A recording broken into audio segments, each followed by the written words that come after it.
बिस्मिल्लाहिर्रहमानिर्रहीम, अस्सलाम वालेकुम। खेलों की खबरों पर तबसरों और तजियों से जिस स्कोर के एक और प्रोग्राम के साथ सैयद या हुसैनी आपकी खिदमत में हाजिर है। पाकिस्तान सुपर लीग सीज़न 10 2025 के अख्तिताम के बाद अब पाकिस्तान कौमी टीम बुध से बांग्लादेश के खिलाफ 3 T20 मैचों की सीरीज़ का आगाज़ करने जा रही है, जिसके लिए दोनों टीमों ने कदाफी स्टेडियम लाहौर में प्रैक्टिस का आगाज़ कर दिया है। पाकिस्तान क्रिकेट टीम की क़यादत ऑलराउंडर सलमान अली आगा को सौंपते हुए पाकिस्तान क्रिकेट बोर्ड ने PSL 10 के performers Sahibzada Farhan, fast bowler Hasan Ali, allrounder Hussain Talat, opening batsman Saim Ayub और फ़खर जमान की कौमी टीम में वापसी करवाई है।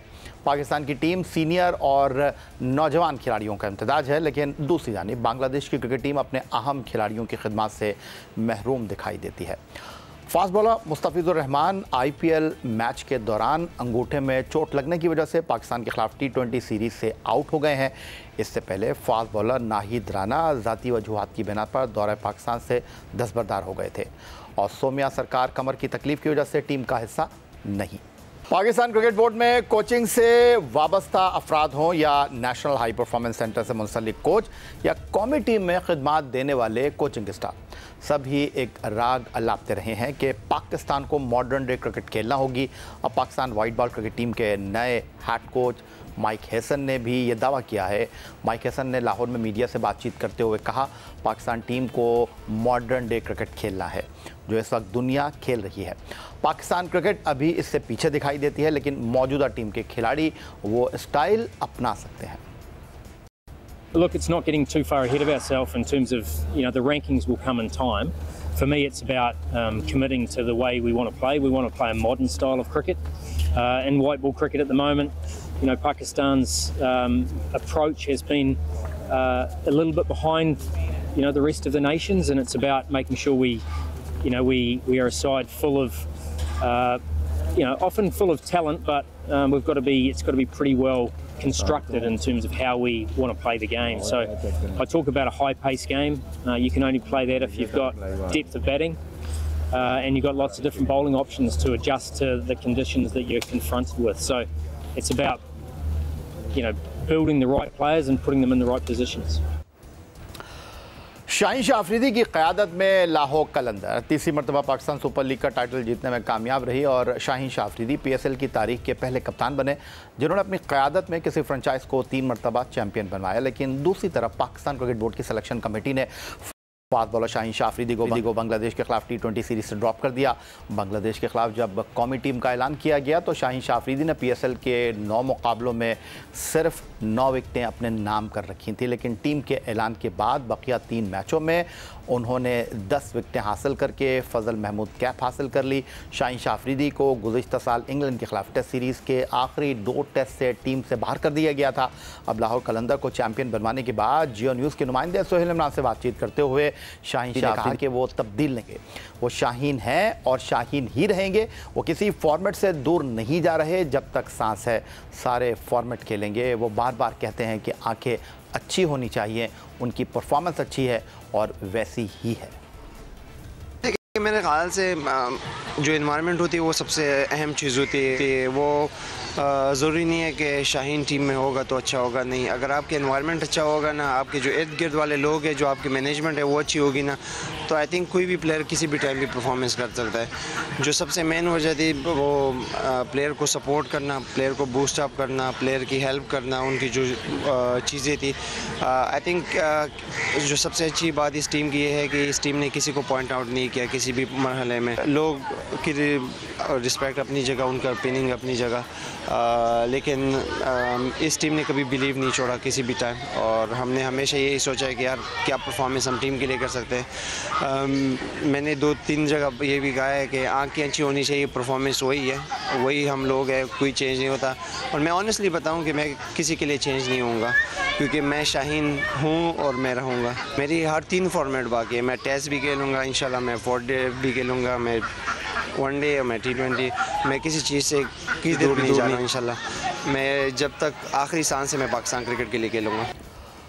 पाकिस्तान सुपर लीग एक दहाई का सफ़र कामयाबी से तय करते हुए अपने 10 सीज़न मुकम्मल करने में सुरखरू हुई। पाकिस्तान सुपर लीग सीज़न 10 के परफॉर्मेंस कौमी टीम में जगह बनाने में कामयाब हुए और पाकिस्तान के 3 अहम खिलाड़ी फास्ट बॉलर शाहीन शाह अफरीदी, साबिक कप्तान बाबर आजम और wicketkeeper batter Mohammad Rizwan Bangladesh के खिलाफ सीरीज़ के लिए कौमी टीम में जगह ना बना सके और सीनियर क्रिकेटर्स को आराम देने और ख़राब कारकर्दगी की बुनियाद पर ड्रॉप करने का सिलसिला उस वक्त शुरू हुआ जब साबिक टेस्ट क्रिकेटर और कोचिंग के शोबे से वाबस्ता आकिब जावेद पाकिस्तान क्रिकेट बोर्ड के स्ट्रक्चर में शामिल हुए। अक्टूबर 2024 में आकिब जावेद सिलेक्शन कमेटी के रुकन बने, लेकिन उन्होंने सिलेक्शन कमेटी के रुकन से ज़्यादा कोचिंग के तजुर्बे को बरूए कार लाते हुए इंग्लैंड के खिलाफ होम सीरीज़ में ऑल स्पिन अटैक की हिकमत अमली के तहत पाकिस्तान को 3.5 साल बाद होम ग्राउंड पर फतह दिलाई। इस कामयाबी ने उन्हें पाकिस्तान क्रिकेट टीम के ऊपरी कोच की जिम्मेदारी भी दिलवाई। वो ऑस्ट्रेलिया में 22 साल बाद वनडे सीरीज़ जीतने में कामयाब रहे। जनूबी अफ्रीका को वनडे सीरीज़ में शिकस्त देकर तारीख रकम की, मगर चैंपियंस ट्रॉफी 2025 में कौमी टीम पहले राउंड से बाहर हो गई।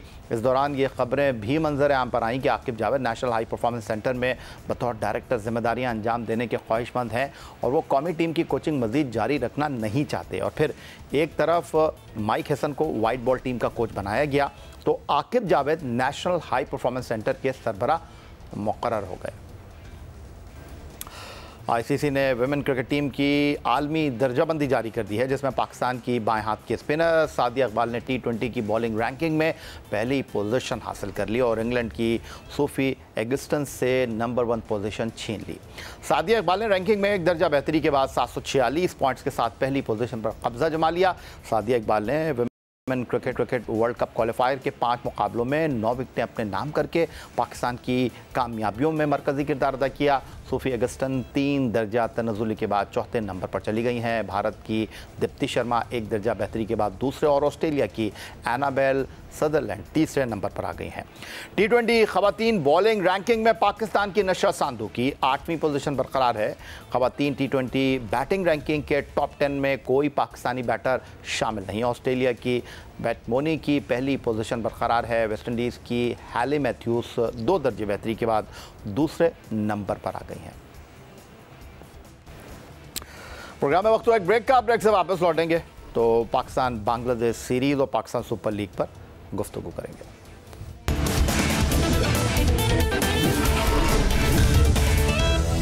बांग्लादेश की क्रिकेट टीम पाकिस्तान के दौरे पर है 3 T20 मैचों की सीरीज़ के लिए और पाकिस्तान टीम की क़यादत ऑलराउंडर सलमान अली आगा कर रहे हैं और स्टूडियो में हमें ज्वाइन कर रहे हैं रोज़नामा जंग कराची के senior cricket sports correspondent Abdul Majid Bhatti साहब और कराची सिटी क्रिकेट एसोसिएशन के साबिक सरबरा और पाकिस्तान क्रिकेट बोर्ड के गवर्निंग बोर्ड के रुकन प्रोफेसर एजाज फारूकी साहब। बांग्लादेश सीरीज़ में पाकिस्तान सुपर लीग से परफॉर्मेंस की कौमी टीम में शमूलियत, नए कोच माइक हैसन के पहले असाइनमेंट और दीगर क्रिकेट मामलात पर यहाँ हम गुफ्तगू की शुरुआत करते हैं। और पहले माजिद भट्टी साहब, पाक बांग्लादेश सीरीज़ पर आपसे बात को आगे बढ़ाना चाहेंगे। ज़रा शाहीन आफरीदी के इस इंटरव्यू पर बात कर लेते हैं जो उन्होंने लाहौर में जियो न्यूज़ के नुमाइंदे सोहेल इमरान को दिया। बड़े जारहाना अंदाज में नज़र आए। वो पाकिस्तान सुपर लीग में लाहौर कलंदर को एक बार फिर चैंपियन बनवाने पर और शायद उन्हें टीम से ड्रॉप करने पर कुछ अफसोस है। इसका कुछ असर इस इंटरव्यू में भी दिखाई दिया। जी हाँ, या इस इंटरव्यू में भी उनका असर नज़र आया। और जो PSL का फ़ाइनल था, रमीज़ राजा जब टॉस में उनसे उनकी बॉलिंग के बारे में पूछ रहे थे तो वहाँ भी शाहीन शाह आफरीदी ने कहा कि शायद वो आँख नहीं है जो मेरी कारकर्दगी को परख सके। तो देखें, जो टीम सिलेक्शन हुई है, नसीम शाह बग़ैर परफॉर्मेंस के अंदर आ गए और शाहीन शाह आफरीदी परफॉर्मेंस करके टीम में नहीं है। अब देखें, होम सीरीज़ है और होम सीरीज़ में तो आपके पास बहुत चांस होता अगर शाहीन शाह आफरीदी को आपने KPK में जहाँ उनका घर है वो 5-6 घंटे में वहाँ से बाय रोड लाहौर आ सकते हैं। तो जल्दबाजी में क्यों इतनी जल्दी रात सुबह 8 बजे टीम अनाउंस की गई, ये समझ से बालातर है। मेरे ख्याल में अगर मेरिट पर और PSL की परफॉर्मेंस पर ये टीम सेलेक्ट होती तो शाहीन शाह आफरीदी को टीम में होना चाहिए था और उनकी नाराज़गी इसीलिए नज़र आ रही है कि परफॉर्मेंस के बावजूद वो टीम से ड्रॉप हैं और बग़ैर परफॉर्मेंस के। और जिस तरह इस्लामाबाद यूनाइटेड की तरफ से नसीम शाह ने बॉलिंग की, इवन हारिस रऊफ़ से भी बेहतर बॉलिंग शाहीन शाह आफरीदी ने की। लेकिन क्या पैमाना है जब आप कह रहे हैं कि हम नए लड़कों को नई टीम बिल्ड करने जा रहे हैं, तो अली रज़ा भी हमें कहीं नज़र नहीं आ रहे, उबैद शाह भी नज़र नहीं आ रहे। तो मेरे ख्याल में बेहतर टीम सेलेक्ट हो सकती थी। शाहीन शाह आफरीदी की नाराज़गी वजह है। माजिद भट्टी साहब, ये जो सवाल है ना कि इस टीम में वो नहीं है, इस टीम में ये नहीं है, ये सारी चीज़ें तो चलती रहती हैं। लेकिन अगर हम कुछ हक़ाइक़ के ऊपर बात कर लें तो जब टीम का अनाउंसमेंट हुआ तो 9 मैचों में कुछ 9 इनिंग में 11 विकेटें शाहीन आफरीदी के नाम थी और फिर उसके बाद उन्होंने 8 खिलाड़ियों को आखिरी 3 मैचों में आउट किया। जब टीम अनाउंस हुई है उसके बाद आखिरी 3 मैचों में शाहीन आफरीदी की कारकर्दगी दिखाई दी और दूसरी तरफ बाबर को भी ड्रॉप किया गया है। ऐसे तो रिजवान भी ड्रॉप हुए हैं जो एक टाइम पर हनीफ मोहम्मद कैप को लेकर चल रहे थे। तो अगर ड्रॉप किया है, इतनी बड़ी सीरीज़ नहीं है, इतनी नाराज़गी की बात होनी नहीं चाहिए। देखें, बाबर और रिजवान के बारे में तो कल जो माइक हैसन ने मीडिया से बात की, उन्होंने कहा जी हम मॉडर्न डे क्रिकेट के साथ आगे बढ़ना चाहते हैं और मॉडर्न डे क्रिकेट की जो पेस है उसमें स्ट्राइक रेट तकरीबन 170 होना चाहिए। तो उन्होंने तो मेरे ख्याल में उस गुफ्तगू में डायरेक्ट बाबर और रिजवान के बारे में ये नहीं कहा कि हमारे प्लान में आगे नहीं है, लेकिन मेरा तो ख्याल है कि अब उनके नाम के आगे लकीर खींच दी गई और लगातार तीसरी सीरीज़ है कि दोनों पाकिस्तान टीम में नहीं है।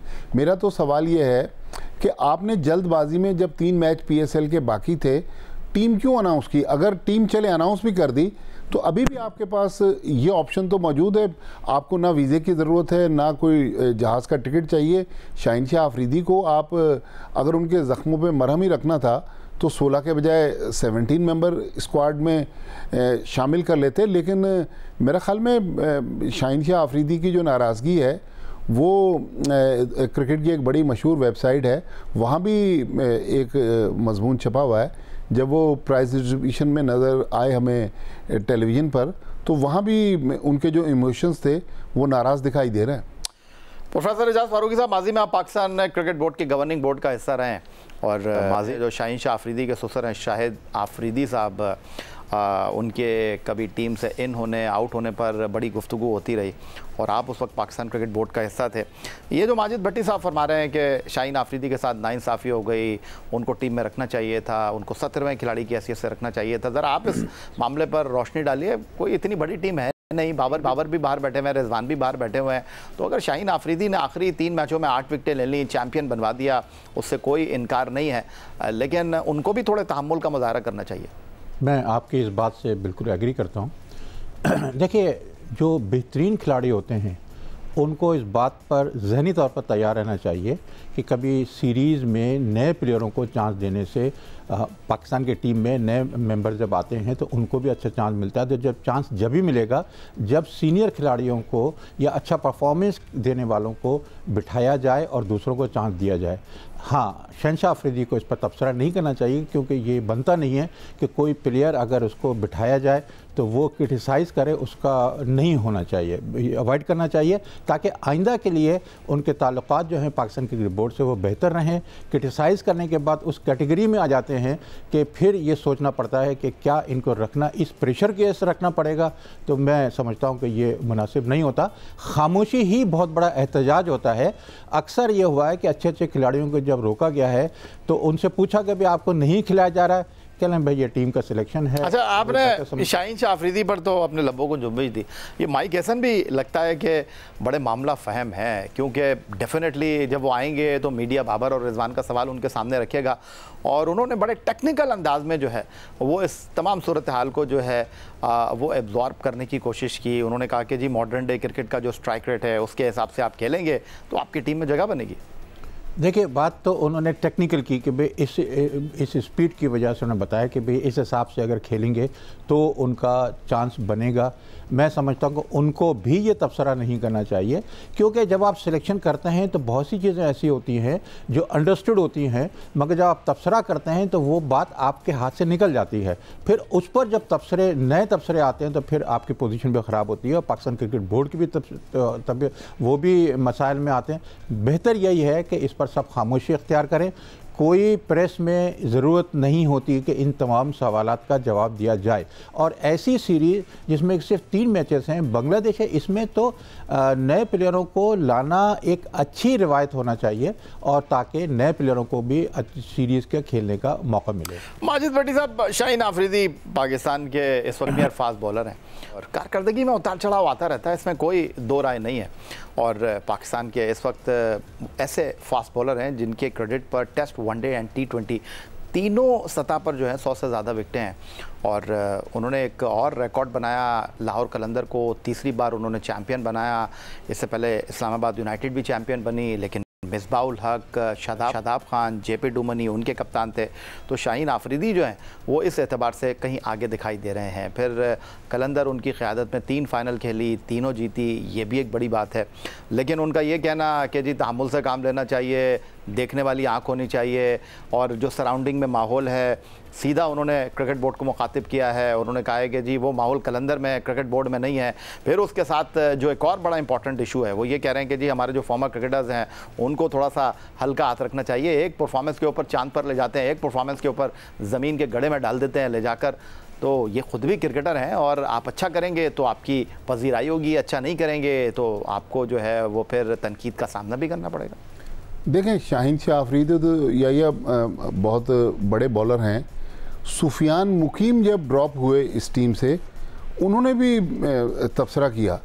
तो देखें, क्रिकेट बोर्ड के एंड से इस लिहाज से ये कोताही है कि प्लेयर्स मीडिया में बयानात दे रहे हैं या रद्द-ए-अमल दिखा रहे हैं, लेकिन क्रिकेट बोर्ड कुछ नहीं कर पा रहा। लेकिन क्रिकेट बोर्ड को, इवन सिलेक्शन कमेटी को, जिस तरह पिछली 3-4 टीमें सिलेक्ट हुई हैं, बड़े बड़े खिलाड़ी जो हैं उन टीमों पर उंगलियां उठाते रहें, तो मेरे ख्याल में बेहतर टीम सिलेक्ट हो सकती है। तो जो साबिक क्रिकेटर्स हैं उन्होंने परफॉर्मेंस के ऊपर बात की है ना, कोई पर्सनल नहीं। साबिक क्रिकेटर्स का तो देखें, उनका तो काम बोलना है।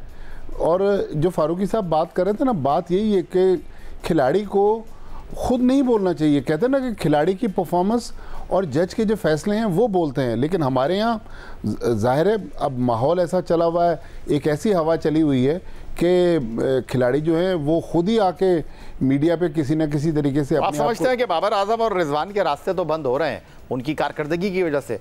शाहीन आफरीदी जो है वो अपने रास्ते खुद बंद करेंगे। देखें, ये बात तो है कि जब आप पीसीबी की मैनेजमेंट से हेड ऑन होने की कोशिश करते हैं तो आपके लिए मसाइल तो पैदा हो सकते हैं। लेकिन मेरा ख्याल में शाहीन आफरीदी ख़ुद इतने बड़े सुपरस्टार हैं, फिर शाहिद आफरीदी ख़ुद जो उनके ससुर हैं वो पाकिस्तान के आज भी बहुत बड़े स्टार हैं। तो मेरा नहीं ख्याल क्रिकेट बोर्ड भी इनसे हेड ऑन होने की कोशिश करेगा। लेकिन दोनों तरफ से थोड़ा सा दरमियानी रास्ता इख्तियार करना चाहिए। सिलेक्शन में भी जिस तरह के फैसले हो रहे हैं, मोहसिन नकवी साहब को खुद चाहिए कि सिलेक्शन के मामलात को देखें कि अगर ये सिलेक्शन कमेटी लड़कों को इंसाफ नहीं दे पा रही है। मेरा सिर्फ ये सवाल है कि हुसैन तलत इस टीम में किस परफॉर्मेंस पर आए हैं। अगर आप पीएसएल की परफॉर्मेंस, अभी आपने पूरे आदाद व शुमार बता दिए शाहीन शाह आफरीदी के, हुसैन तलत की परफॉर्मेंस जो है वो ऐसी तो नहीं है वो कम बैक कर सकें। तो जनाब, गुफ्तगू आपने सुनी पाकिस्तान क्रिकेट बोर्ड के गवर्निंग बोर्ड के साबिक रुकन, कराची सिटी क्रिकेट एसोसिएशन के चेयरमैन, सेक्रेटरी रहने वाले प्रोफेसर एजाज फारूकी साहब की, जिनका पाकिस्तान की ग्रास रूट क्रिकेट में बड़ा अहम किरदार है, और अब्दुल माजिद भट्टी साहब का बड़ा वसी तजुर्बा है, बड़ी गहरी निगाह है पाकिस्तान क्रिकेट के हवाले से। उनका नुक्ता निगाह आपने सुना। यही आज का हमारा प्रोग्राम था। एक्स अकाउंट पर आप हमें फॉलो कर सकते हैं, ईमेल कर सकते हैं, अपनी राय से आगाह कर सकते हैं score@jio.tv पर। इस दुआ, इस उम्मीद, इस तवक्को के साथ कि पाकिस्तान में खेल और खिलाड़ी तरक्की करते रहें। सैयद यायो सनी को स्कोर की पूरी टीम के साथ अगले प्रोग्राम तक के लिए इजाज़त दीजिए। अल्लाह हाफ़िज़।